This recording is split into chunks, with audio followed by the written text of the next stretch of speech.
7 अक्टूबर को शुरू हुई हमास और इजरायल की जंग अब तक जारी है। लगातार 4 महीने से ऊपर का समय हो चुका है। ये दोनों देश आपस में लड़ते चले जा रहे हैं, लेकिन बड़ी खबर जो मिल रही है वो ये कि इस युद्ध में अब हमास थकता चला जा रहा है। सिर्फ हमास ही नहीं, उसके जो सहयोगी हैं वो दबाव बना रहे हैं हमास के ऊपर कि तुम हथियार अपने डाल दो या फिर जो मांगे तुम इजरायल के सामने रख रहे हो उसमें कुछ कमी करने की कोशिश करो। होश से सोचो, दिमाग से सोचो, जो मांगे तुम रख रहे हो वो कितनी तार्किक है और वो कितनी मानने वाली है। तो चारों तरफ से हमास के ऊपर अब दबाव बनाया जा रहा है। देखिए, हिजबुल्लाह जो कि शुरू से इस जंग में हमास का साथ दे रहा था। अच्छा, हिजबुल्लाह तो वैसे भी इजरायल को अपना दुश्मन मानता रहा है। लेबनान का यह आतंकी संगठन है, बहुत खूंखार है और पहले दिन से हमास का जंग में इसने साथ दिया है। बड़ी खबर यह मिल रही है कि अब उसने भी हमास को शांत रहने की और अपनी मांगों के ऊपर पुनर्विचार की बात दोहराई है हमास के सामने। देखिए, अरब मामलों के विशेषज्ञ जैकी हुगी की तरफ से ये तमाम बातें बताई गई हैं। एक साक्षात्कार में उन्होंने बताया कि किस तरह से हमास के ऊपर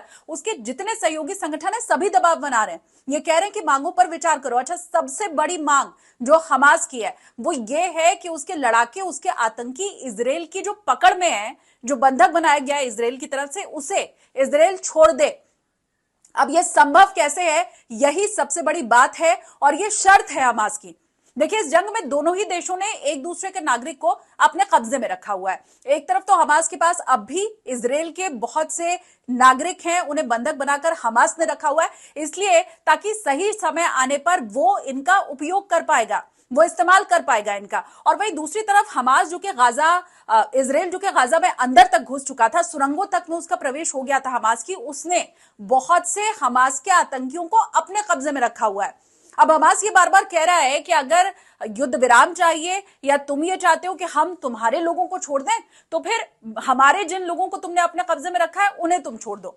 अब हिजबुल्लाह की तरफ से हमास को ये कहा गया कि जरा दिमाग लगाकर सोचो कि ये कितनी तार्किक बात है या फिर कैसे इस बात को माना जा सकता है, क्योंकि तुम्हारे जो आतंकी कब्जे में इजरायल के हैं वो तो खूंखार हैं, उन्होंने तो कत्लेआम मचाया हुआ है, वो आतंकवादी हैं। तो अगर इजरायल पर दबाव बनाया भी जाए तब भी वो इन खूंखार आतंकवादियों को रिहा कैसे कर सकता है। इन मांगों के ऊपर पुनर्विचार करो। और बाकायदा ये जो बात है ये हिजबुल्लाह नेता हसन नसरुल्लाह की तरफ से कही गई है हमास को, और जिसे शायद हमास के लिए अब टालना भी बहुत मुश्किल हो जाएगा।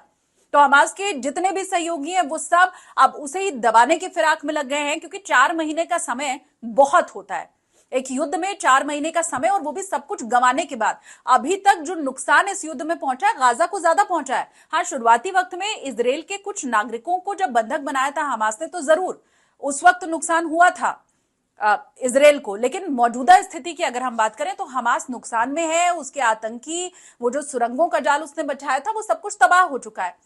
अगर मरने वाले फिलिस्तीन की तरफ से जो मरने वाले हैं उनका हम जिक्र करें तो संख्या 29,000 के पार अब तक पहुंच चुकी है, और जख्मी लोगों का आंकड़ा तो इसका डबल है। 60,000 से ज्यादा, 69,000 से ज्यादा लोग जख्मी हुए हैं इस जंग में। और ये कहा जा रहा है कि चूंकि वहां पर हॉस्पिटल नहीं है, गाजा पट्टी के अंदर अभी ठीक से सुविधाएं हॉस्पिटल वाली नहीं मिल पा रही हैं, वहां पर एम्बुलेंस की बहुत ज्यादा शॉर्टेज है, तो बहुत से शव शायद मलबे में दबे होंगे अभी, जिनकी तो गिनती भी नहीं है।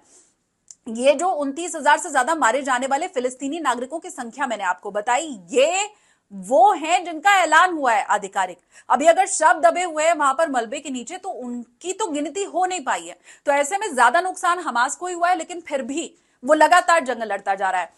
ऐसे मोड़ पर यह जंग है कि हिजबुल्लाह नसीहत तो हमास को दे रहा है झुकने की, लेकिन खुद अपने पैर वो पीछे नहीं हटा सकता है, क्योंकि ऐसे समय में युद्ध से बाहर निकलना वो उसकी किरकिरी हो जाएगी, हिजबुल्लाह की किरकिरी हो जाएगी। तो अभी कुल मिलाकर के हमास के जो सहयोगी हैं उनको एक ही बात समझ में आ रही है कि दबाव हमास पर बनाया जाए ताकि वो झुके और शायद कोई निर्णायक बात निकल सके।